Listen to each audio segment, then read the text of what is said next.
Assalamualaikum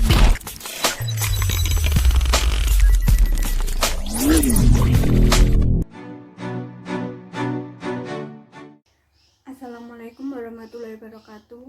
Kami dari kelompok 5 akan menerangkan sedikit tentang teori disonansi kognitif. Saya Nurafida Femilasari akan menerangkan tentang teori disonansi kognitif. Teori disonansi kognitif adalah teori yang menjelaskan bagaimana manusia secara konsisten mencari dan berupaya untuk mengurangi disonansi atau ketidaknyamanan dalam berbagai situasi yang baru. Teori ini secara revolusional memikirkan tentang proses-proses psikologi sosial, khususnya yang terkait dengan bagaimana suatu penghargaan berdampak pada sikap dan perilaku.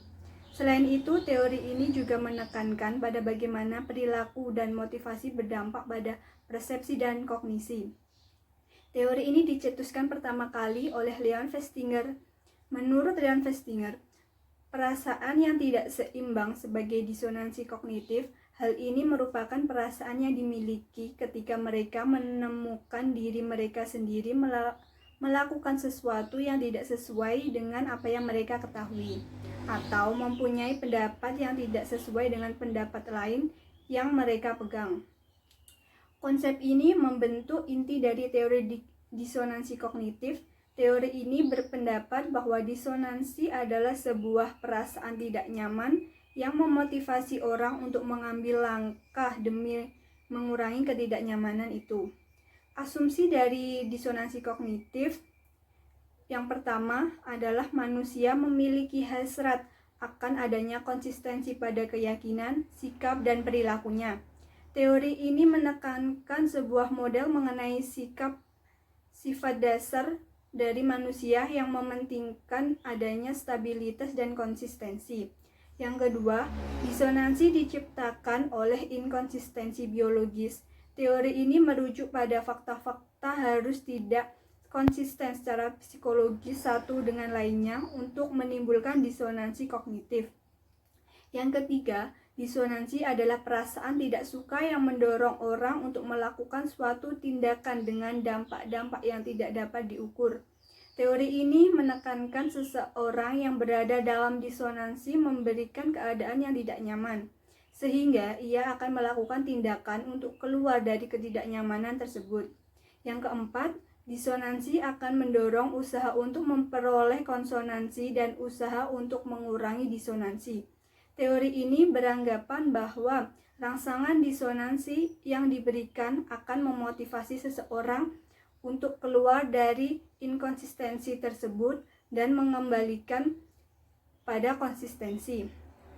Teori disonansi kognitif oleh Stephen Littlejohn disebut juga sebagai salah satu teori yang paling penting dalam sejarah psikologi sosial, karena ratusan peneliti telah dilakukan untuk menguji proses disonansi.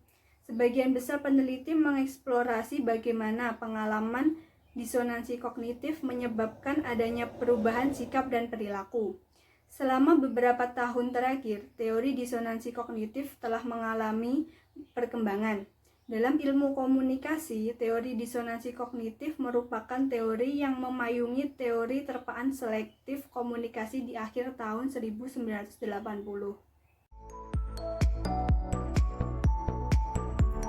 Assalamualaikum warahmatullahi wabarakatuh. Saya Lisini Solaiana. Di sini saya akan menjelaskan tentang tingkat dan proses disonansi kognitif. Ketika teori ini berkembang, beberapa konsep dalam teori ini juga diperbaiki. Contoh, si A percaya bahwa hubungan harus penuh dengan keharmonisan.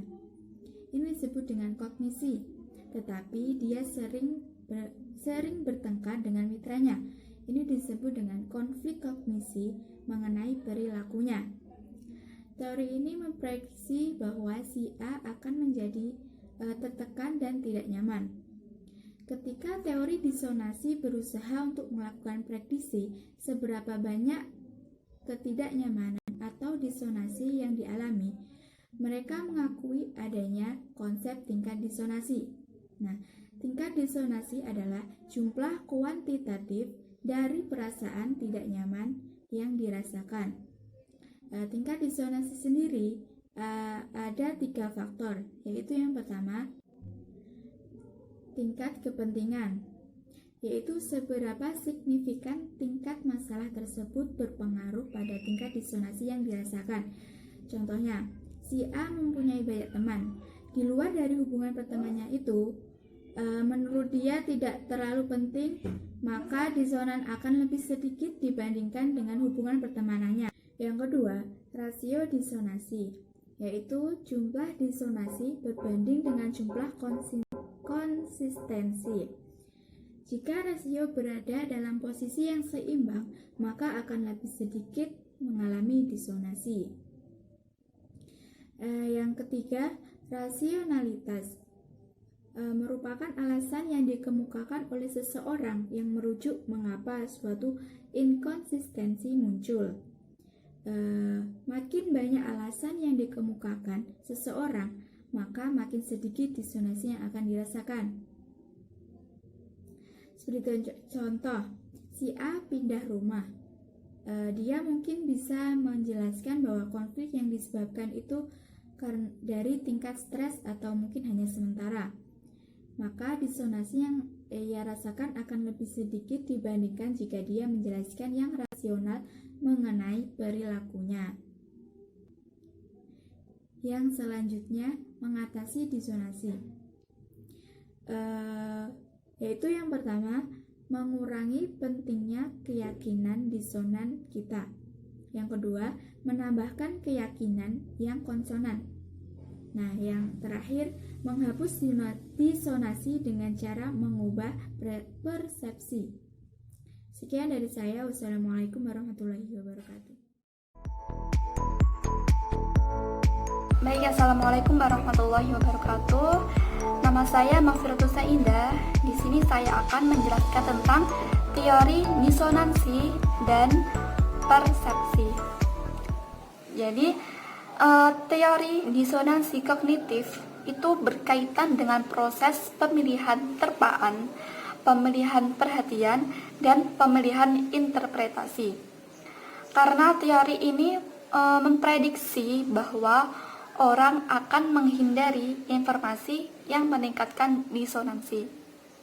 Apa sih disonansi itu? Nah, dari presentator sebelumnya sudah dijelaskan bahwa disonansi adalah perasaan tidak suka yang mendorong seseorang untuk melakukan suatu tindakan dengan dampak yang dapat diukur. Sebagaimana contohnya, setelah saya lulus kuliah, saya berkeinginan untuk bekerja di suatu perusahaan A misalnya.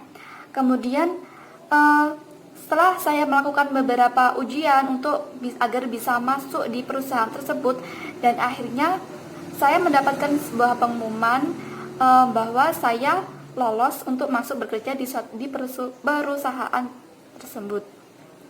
Setelah saya masuk di perusahaan tersebut, kemudian saya mulai bekerja selama beberapa hari, beberapa minggu. Kemudian di situ saya merasakan bahwa pekerjaan saya di perusahaan A tersebut, saya merasa tidak nyaman, saya merasa tidak suka, saya merasa tidak seperti yang saya inginkan pada awalnya, sehingga hal tersebut mendorong saya untuk melakukan tindakan dengan dampak yang dapat diukur. Tindakan seperti apa? Itu dengan perasaan tersebut membawa dampak kepada perasaan saya yang merasa tidak nyaman, sehingga saya melakukan tindakan ataupun keputusan untuk keluar dari perusahaan tersebut karena tidak adanya kenyamanan dan tidak adanya rasa suka, sehingga saya menginginkan untuk pindah pekerjaan yang lebih baik sesuai dengan yang saya rasakan dengan kenyamanan yang ada agar bisa melakukan suatu pekerjaan dengan baik. Selanjutnya tentang teori disonansi, tentang proses pemilihan terpaan. Jadi di sini yaitu ada terpaan selektif, yaitu mencari informasi yang konsisten yang belum ada untuk membantu seseorang mengurangi disonansi. Jadi, seseorang itu akan menghindari informasi yang meningkatkan disonansi. Sebagaimana contoh, saya misalnya ada di kelas C.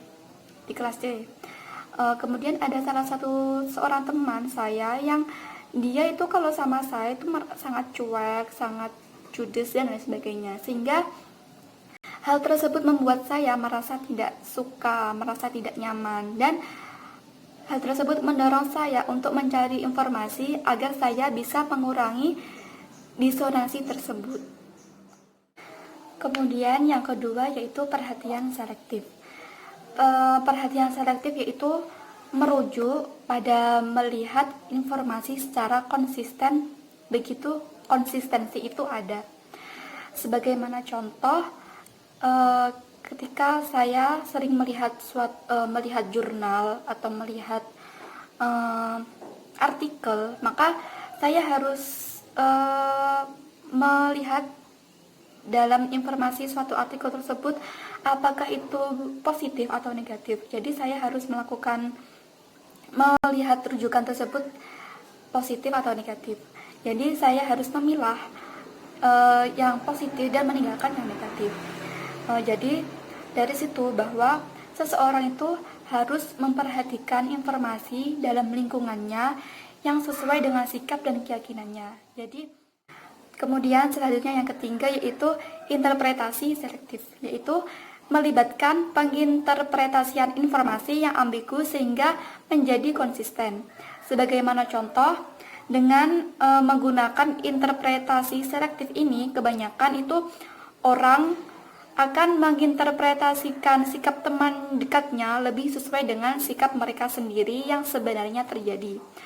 Seperti apabila saya dengan si B itu adalah seorang teman dekat, kemudian ada si C yang membicarakan si B bahwa si B adalah orangnya nakal, orangnya suka memanfaatkan orang. Nah, kemudian saya sebagai seorang teman dekatnya merasa tidak percaya bahwa yang dikatakan si C itu tidak benar karena adanya interpretasi selektif tersebut yang mendorong saya untuk menginterpretasikan sikap teman dekat saya yang lebih sesuai dengan sikap saya sendiri, walaupun sebenarnya yang terjadi itu tidak demikian. Sekian dari saya, kurang lebihnya saya mohon maaf. Wassalamualaikum warahmatullahi wabarakatuh. Assalamualaikum warahmatullahi wabarakatuh. Saya Muhammad Farid Al-Wafi. Ini 3353-2009 akan sedikit memberikan pemaparan materi mengenai teori disonansi kognitif dan persuasi. Banyak sekali penelitian yang bermula dari penelitian Festinger berfokus kepada persuasi utamanya yang berhubungan dengan pengambilan keputusan.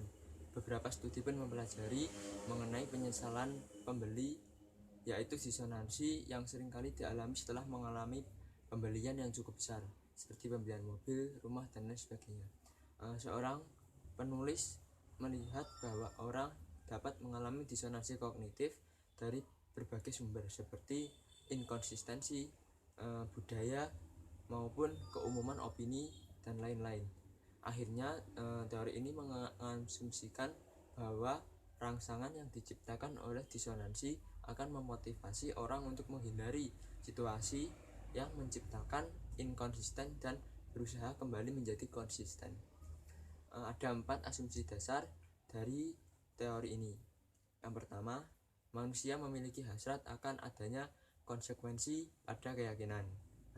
Yang kedua, disonansi diciptakan oleh inkonsistensi psikologis, jadi timbul dari dirinya sendiri karena dari psikologis. Kemudian yang ketiga adalah disonansi adalah perasaan tidak suka yang mendorong orang melakukan tindakan-tindakan yang dampaknya dapat diundur.